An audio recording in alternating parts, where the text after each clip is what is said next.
आप सबका मेरे YouTube चैनल पर बहुत बहुत स्वागत है। आज की क्लास हमारी समास की जो पार्ट 2 है उसके बारे में हम लोग पढ़ेंगे। जो 3 समास हमारे बच गए थे उसके बारे में पढ़ेंगे।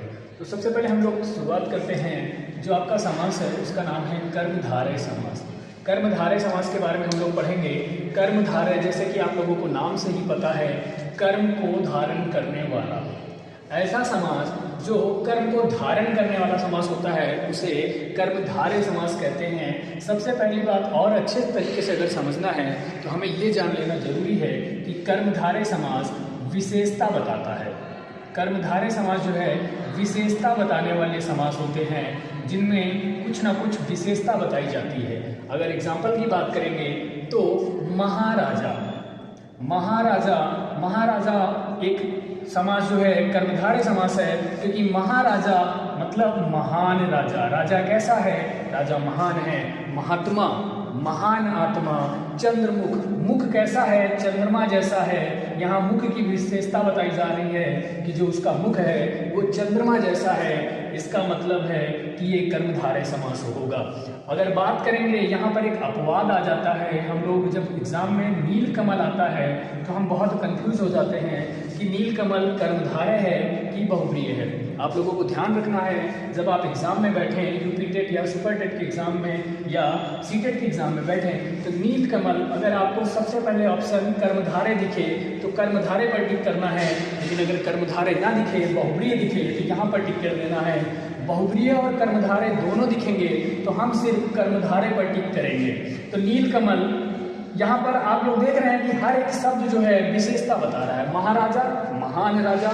महात्मा, महान आत्मा। चंद्रमुख, चंद्रमा के जैसा मुख है। चरण कमल, कमल जो है चरण जो है कमल जैसे हैं। इसी तरह हम कर्मधारय को समझ जाएंगे।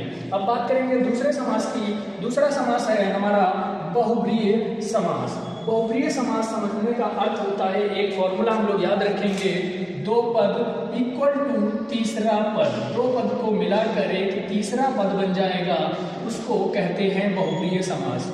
हम इसको एग्जाम्पल से समझ लेंगे, जैसे कि लंबोदर।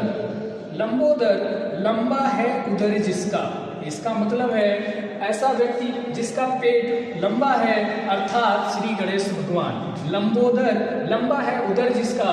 यहाँ पर गणेश भगवान की बात हो रही है। दशानन, 10 हैं आनंद जिसके। आनंद का मतलब होता है सिर, यानी 10 हैं सिर जिसके, अर्थात रावण की बात हो रही है। यहाँ तीसरा पद बन जा रहा है रावण। पीतांबर, पीत है अंबर जिसका, पीला अंबर जिसका है, विष्णु भगवान की बात हो रही है। नीलकंठ, नीला है कंठ जिनका, अर्थात शंकर जी की बात, तीसरे पद की बात हो रही है। नील तथा कंठ को मिलाकर तीसरा शब्द 2 पद यानी 2 पद मिलाकर तीसरा पद अगर बन जाए तो वहां पर हो जाता है बहुव्रीहि समास। नीलकंठ में पर आप लोगों को ध्यान देना है कि अगर एग्जाम में नीलकंठ आ जाए, नीलकंठ, तो सबसे पहले हमें बहुव्रीहि समास पर टिक करना है। अगर बहुव्रीहि नहीं दिखेगा तब हम कर्मधारय समास पर टिक कर सकते हैं। लेकिन अगर कर्मधारय और बहुव्रीहि दोनों दिखेंगे तब हम बहुव्रीहि समास पर सबसे पहले टिक करेंगे।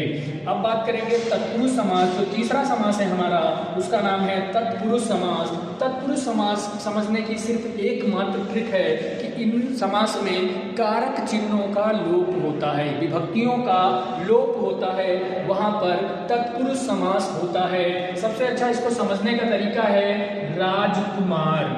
राजकुमार को जब हम तोड़ देंगे तो ये हो जाएगा राजा का कुमार। कुमार का मतलब पुत्र होता है, यानी का। यहाँ पर विभक्ति चिन्ह हमें दिख गई, इसका मतलब है ये तत्पुरुष समास है। राजपुत्र, राजा का पुत्र। यश प्राप्त, अगर आपको दिख जाए एग्जाम में यश प्राप्त कौन सा समास है, तुरंत आप इसको तोड़ देंगे। यश प्राप्त, यश की प्राप्ति, यानी यहाँ पर तुरंत तत्पुरुष समास हो जाएगा। यज्ञशाला, यज्ञ के लिए शाला, यज्ञशाला, जब इसको हम तोड़ेंगे तब ये हो जाएगा तत्पुरुष समास, यज्ञ के लिए शाला। बस आपको एक इसमें ध्यान देना है कि कर्ता एवं संबोधन कारक इसमें नहीं मिलेगा आपको। कर्ता एवं संबोधन कारक को छोड़कर बाकी सभी कारक चिन्ह जो हैं वो तत्पुरुष समास के अंतर्गत आ जाएंगे। और इस तरह आपका पूरा 6 समास ट्रिक के माध्यम से बहुत जल्दी समाप्त हो गया। मैं आशा करता हूँ आप सबको बहुत पसंद आया होगा। बहुत बहुत धन्यवाद।